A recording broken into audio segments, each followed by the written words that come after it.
Il était une fois, dans un passé lointain, un pauvre fermier qui vivait de son travail. Il cultivait sa terre et gagnait sa vie grâce à son dur labeur. Il avait une seule vache, une vache pas comme les autres. Elle était blanche et brillante sous le soleil, avec des taches noires sur son corps, comme si un artiste les avait peintes. Cette vache était le trésor de la famille. Son lait était abondant, doux comme du miel, assez pour nourrir la famille et en donner aux voisins dans le besoin.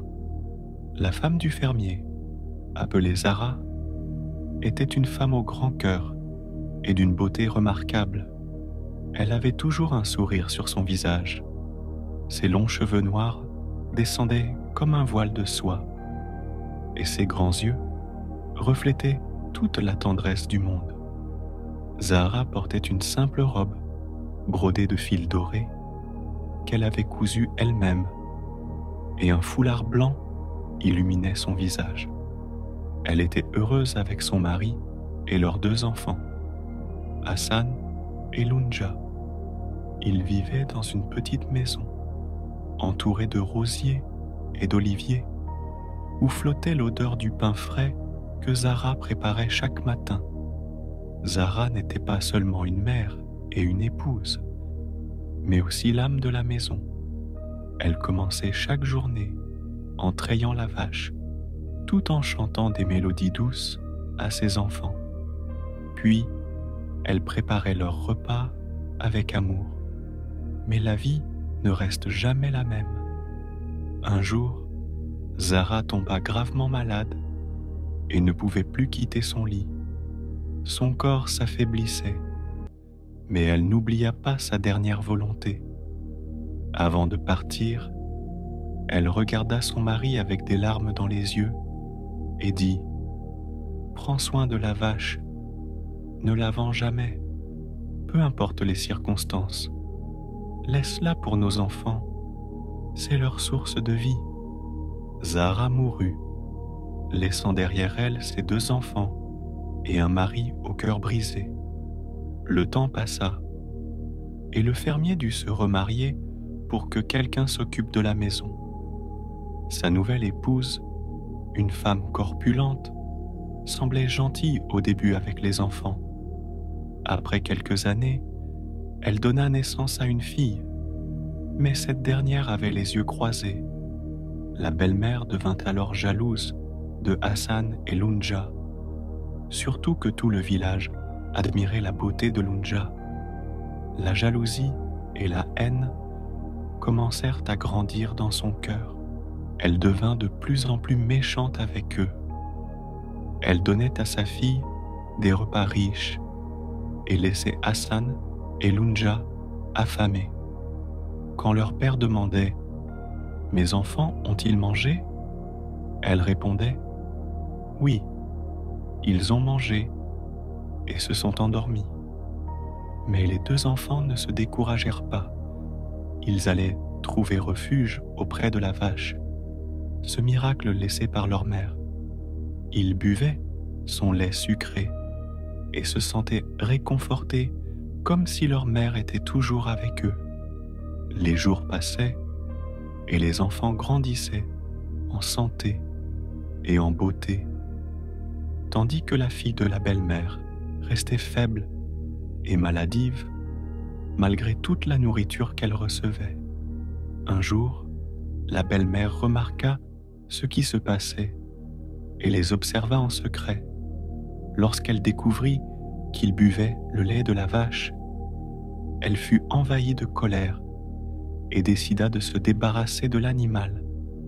Elle tenta de convaincre son mari de la vendre, mais il se rappela la promesse faite à Zahra et refusa fermement en disant « Cette vache est une promesse pour mes enfants. Je ne la vendrai pas. » Cependant, la belle-mère ne renonça pas.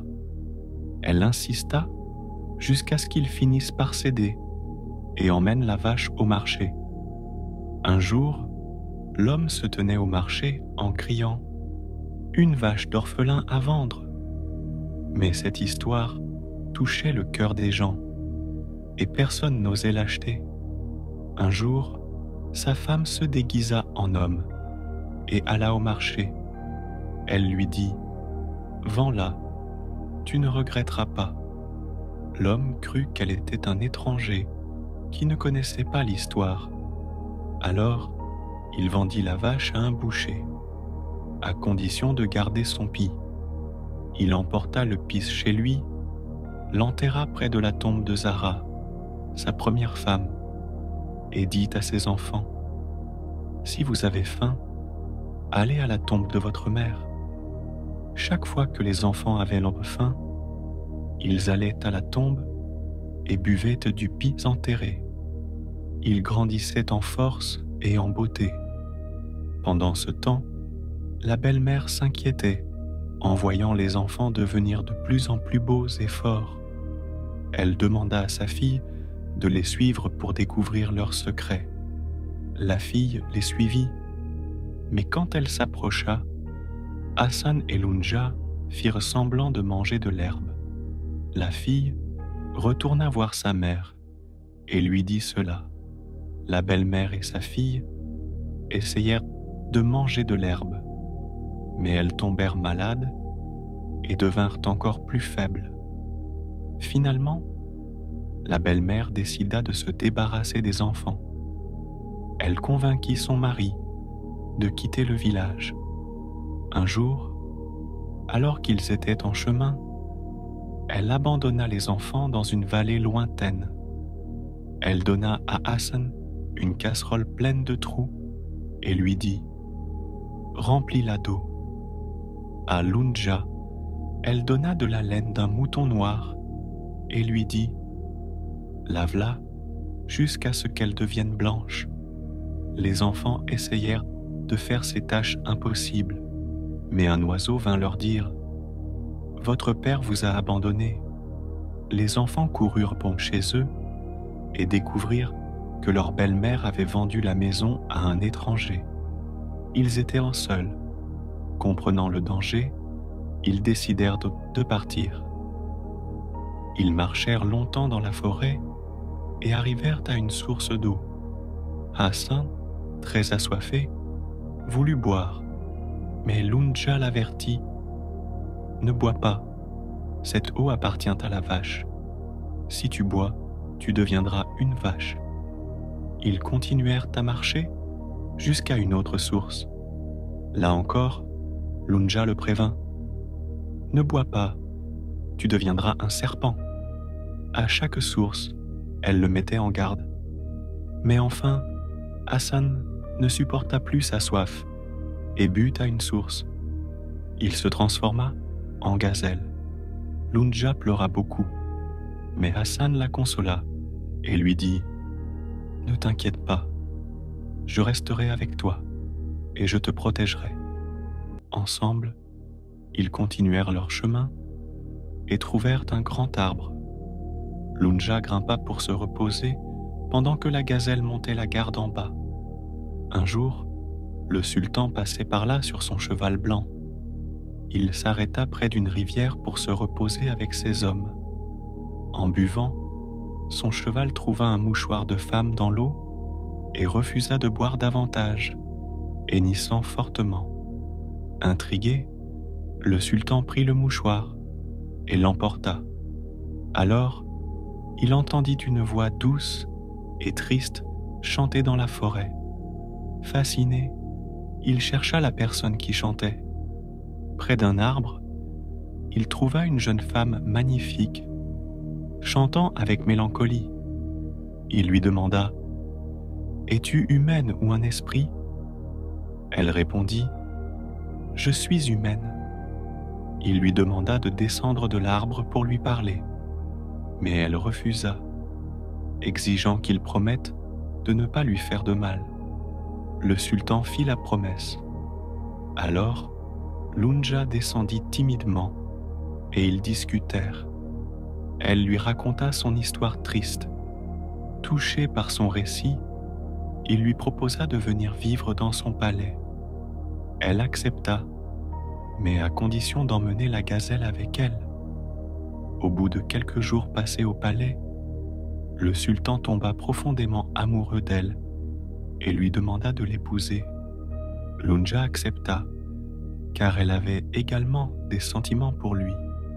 Le sultan épousa Lunja, mais elle posa une condition: que personne ne fasse de mal à son frère, la gazelle, et qu'il vive avec elle partout où elle irait. Le sultan accepta sa demande, et ils vécurent ensemble une vie pleine de bonheur dans le palais. Toutes les servantes étaient à son service, et la gazelle recevait des soins particuliers. Un jour, la bonne nouvelle arriva. Lunja était enceinte. Le sultan en fut ravi, car il souhaitait depuis longtemps avoir un fils pour hériter de son royaume. Le sultan dut partir pour une mission importante hors du pays. Avant de partir, il demanda à Lunja de ne pas être triste et de l'attendre avec patience et amour. Lunja était triste de le voir partir, mais elle accepta avec courage. Un jour, alors qu'elle se promenait dans les jardins du palais, Lunja vit un vieil homme aveugle qui demandait de l'aide, mais les gardes le repoussaient brutalement. Elle courut vers lui et ordonna aux gardes de le laisser entrer. Lorsqu'elle le regarda de près, elle reconnut son père.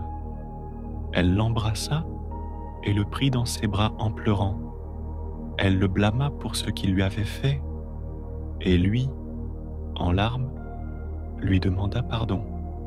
Lunja l'emmena à l'intérieur, lui donna à manger et lui raconta les souffrances qu'elle avait vécues à cause de lui.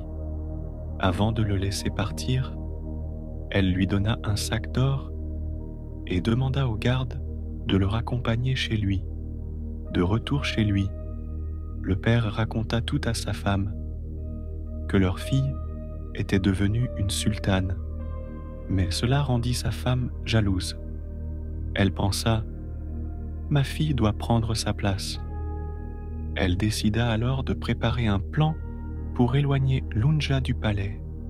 Un jour, alors que Lunja était assise dans les jardins, une servante vint lui dire que des invités voulaient la voir. Lunja fut surprise et demanda de les faire entrer. Quand ils arrivèrent, elle fut choquée de voir sa belle-mère et sa demi-sœur. Poussée par la nostalgie, elle serra sa sœur dans ses bras, avec joie. Elle lui fit visiter le palais et lui confia qu'elle était enceinte et heureuse avec son mari. Mais son frère, la gazelle, n'était pas rassuré. Il la prévint de se méfier d'elle. Mais Lunja répondit: « C'est notre famille. Il faut oublier le passé pour vivre en paix. » Les deux sœurs se promenaient dans le jardin quand elles arrivèrent près d'un puits. À ce moment, la belle-mère, rongée par la jalousie et la haine, poussa Lunja dans le puits. Heureusement, la gazelle avait tout vu, et un garde du palais, qui était aussi témoin, se précipita pour sauver Lunja. Quand le sultan revint, on lui raconta tout ce que la belle-mère et sa fille avaient fait. Le sultan ordonna qu'elle soit exilée dans un pays lointain. La vie au palais retrouva sa joie. Lunja donna naissance à des jumeaux, et la gazelle continua à vivre avec eux, entourée d'amour et d'attention, comme un symbole de fidélité et de tendresse. Merci d'avoir écouté notre histoire jusqu'à la fin. Si vous avez aimé cette aventure, n'oubliez pas de vous abonner à la chaîne et d'activer la cloche pour ne rien manquer de nos prochaines histoires. Votre soutien nous aide à continuer à partager plus de récits captivants avec vous. À très bientôt pour une nouvelle aventure.